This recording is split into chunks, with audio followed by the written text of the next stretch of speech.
नमस्कार, स्वागत है आप सभी का। आप देख रहे हैं देश का number 1 news channel news 18 India और मैं हूं आपके साथ कृतिका सिंह। सबसे सटीक और भरोसेमंद खबरों के लिए देश ने एक बार फिर न्यूज 18 इंडिया पर भरोसा जताया है। न्यूज 18 इंडिया लगातार देश का नंबर 1 चैनल बना हुआ है। तो नाटो देशों के साथ युद्ध अभ्यास में अमेरिका ने हिमार्स हथियार की ताकत दिखाई है, जिससे अमेरिका की रूस को एक तौर पर चेतावनी के तौर पर माना जा रहा है। उधर रूस में विरोध की चिंगारी पुतिन के लिए कहीं ना कहीं एक बड़ी सबक हो सकती है। आपको बता दें कि पुतिन ने सैन्य लामबंदी का रूस में जबरदस्त विरोध शुरू हो गया।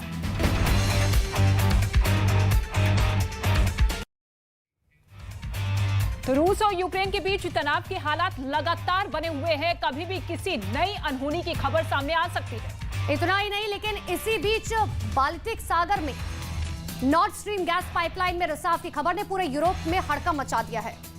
आशंका जताई जा रही है कि इस पाइप को किसी साजिश के तहत क्षतिग्रस्त किया गया है।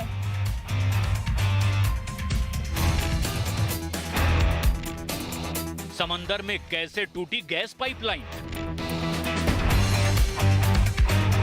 नॉर्थ स्ट्रीम से किसने की छेड़छाड़? बाल्टिक सागर में किसकी साजिश? बाल्टिक सागर में उठ रहे इन बुलबुलों ने हड़कंप मचा दिया है। जर्मनी तक जाने वाली नॉर्थ स्ट्रीम गैस पाइपलाइन एक धमाके के बाद क्षतिग्रस्त हो चुकी है, जिसके चलते डेनमार्क ने अपने एनर्जी सेक्टर के लिए अलर्ट जारी कर दिया है। आरोप लगाया जा रहा है कि इस गैस पाइपलाइन को किसी साजिश के तहत तोड़ा गया है। डेनमार्क मैरीटाइम अथॉरिटी ने बाल्टिक सागर में नॉर्थ स्ट्रीम गैस पाइपलाइन के लीक होने की जानकारी दी है। दावा किया जा रहा है कि इस गैस पाइपलाइन में 3 जगहों पर लीक हुए हैं और इस वजह से डेनमार्क मैरीटाइम अथॉरिटी ने जहाजों को इस इलाके से दूर रहने की सलाह दी है। नेचुरल गैस से भरी इस पाइपलाइन के लीक होने से पूरे यूरोप की नींद उड़ी हुई है। बताया जा रहा है कि पाइपलाइन में गैस की सप्लाई तो अभी नहीं है, लेकिन पहले से मौजूद गैस जलवायु को बड़ा नुकसान पहुंचा सकती है। 12,245 किलोमीटर लंबी ये पाइपलाइन पश्चिमी रूस में वाइबोर से बाल्टिक सागर होते हुए जर्मनी के लुब्मिन तक जाती है। यूरोपीय देशों का दावा है कि यूक्रेन और रूस के बीच चल रही जंग की वजह से ही इस पाइपलाइन को टारगेट किया जा सकता है। और इतना ही नहीं, डेनमार्क के पीएम ने इस मामले में बिना नाम लिए रूस पर निशाना साधा है। उन्होंने कहा, बाल्टिक सागर में डेनिश द्वीप पर गैस पाइपलाइन में रिसाव जानबूझकर किया गया है। उधर पोलैंड के पूर्व रक्षा मंत्री ने नॉर्थ स्ट्रीम गैस लीक की तस्वीर को शेयर करते हुए अमेरिका को थैंक यू कहा है, जिसके बाद पोलैंड और अमेरिका पर रूस की तरफ से पलटवार किया गया। रूस की पाइपलाइन दुर्घटना का शिकार हुई, उसके लिए अमेरिका को शुक्रिया कहा गया है। क्या आतंकी हमले पर इसे आधिकारिक बयान माना जाए? यानी रूस और यूक्रेन के बीच चल रही इस जंग का ये मोर्चा अब सिर्फ मिसाइल या तोपों के हमले तक सीमित नहीं है। कहानी तो अब इससे भी आगे बढ़ चुकी है, इतनी आगे कि अब समंदर में भी युद्ध की साजिश के बुलबुले उठने लगे हैं। और रूस में जब से राष्ट्रपति पुतिन ने लामबंदी का ऐलान किया है, 3 लाख सैनिकों की भर्ती अभियान को छेड़ा है, तब से ही उनके इस फैसले का भारी विरोध होने लगा है। और इसी विरोध के बीच बहुत बड़ी खबर यह है कि पुतिन ने अब लामबंदी पर अपनी गलती मान ली है। पुतिन के ऑफिस से बयान आया है कि कुछ ऐसे मामले हैं जहां पर नियमों का उल्लंघन किया गया है और ये भी कहा गया है कि हर गलती को सुधारा जाएगा।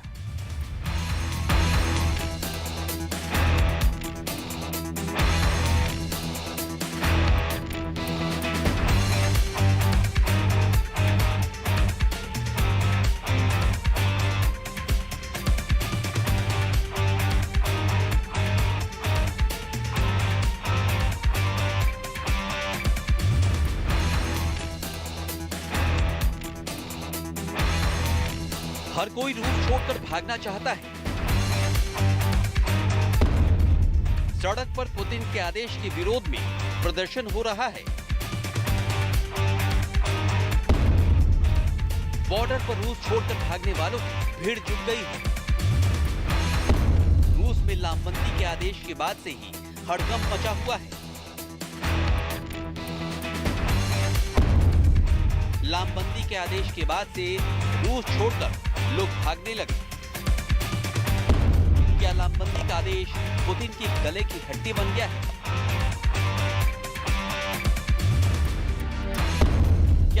के आदेश के बाद से पुतिन की साख गिर गई।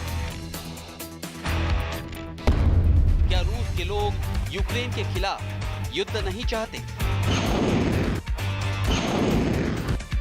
3 लाख रिजर्व फोर्स तैनात करने के आदेश का विरोध पुतिन के गले की फांस बनता जा रहा है।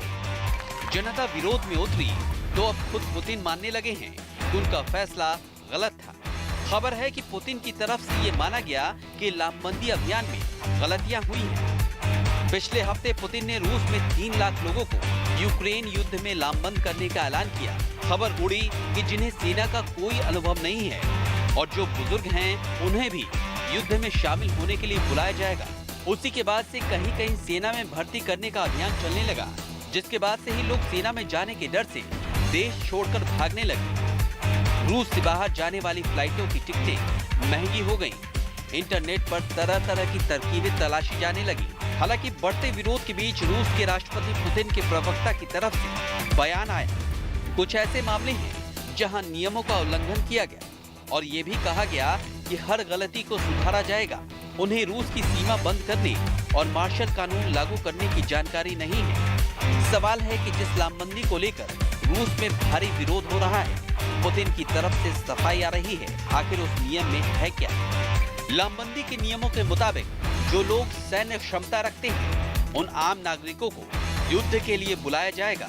हालांकि इस भर्ती अभियान में उम्र और शारीरिक दिव्यांगता से जुड़े नियम लागू होंगे, जबकि रूस में ऐसा माना जा रहा है कि 18 से 60 साल के बीच के पुरुष और कुछ मामलों में इससे भी अधिक उम्र के लोगों को लामबंद किया जा सकता है। कोई नियम नहीं माना जाएगा। स्थानीय नेता को जिम्मेदारी दी जाएगी कि वो किसको भर्ती करना चाहेंगे ताकि अपना कोटा पूरा कर सके।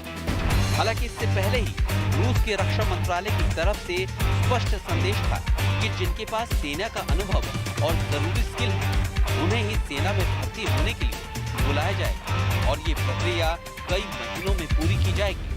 राष्ट्रपति पुतिन ने 21 सितंबर को रक्षा मंत्री की मौजूदगी में 3 लाख लोगों को रिजर्व फोर्स में शामिल होने के लिए लामबंद करने का ऐलान किया था। कहा था कि रिजर्व फोर्स यूक्रेन में जारी युद्ध का हिस्सा होंगी। पुतिन ने इसे आंशिक लामबंदी का नाम दिया था। पुतिन के इस ऐलान के बाद से हुए विरोध प्रदर्शन के बीच करीब 2000 लोगों को हिरासत में लिया जा चुका है। पुतिन के ऐलान के बाद से पश्चिमी देशों ने यह दावा किया कि नागरिकों को सेना में शामिल करने के लिए लामबंद करने का यह फैसला दिखा रहा है कि पुतिन यूक्रेन के खिलाफ युद्ध में बुरी तरह फेल हो गए हैं। रूस की सेना विफल साबित हो रही है।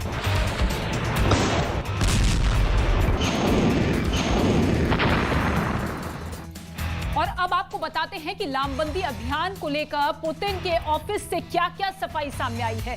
पुतिन के प्रवक्ता ने माना है कि लामबंदी अभियान में गलतियां हुई है। इतना ही नहीं, कुछ मामलों में नियमों का उल्लंघन भी हुआ है और उनको बॉर्डर सील करने की जानकारी नहीं है। मार्शल लॉ लागू करने की भी जानकारी नहीं है। पुतिन के प्रवक्ता ने यह कहा है कि हर गलती को सुधारा जाएगा।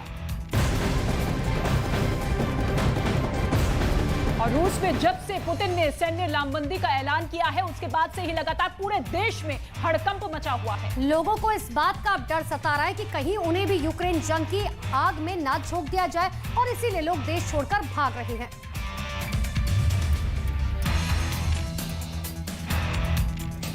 इस दहशत का असर यह है कि रूस कजाकिस्तान बॉर्डर पर लंबा जाम लग गया है। दावा यह भी किया जा रहा है कि करीब 98,000 लोगों ने रूस छोड़ दिया है।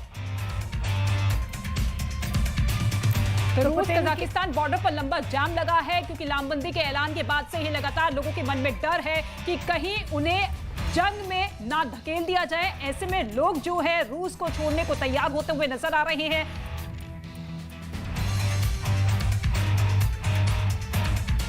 तो टीआरपी की रेस में न्यूज 18 इंडिया की बादशाहत लगातार कायम है। आपका पसंदीदा न्यूज चैनल न्यूज 18 इंडिया आज तक से अब बहुत ज्यादा आगे निकल चुका है। हर हफ्ते आज तक और ज्यादा पीछे होता जा रहा है।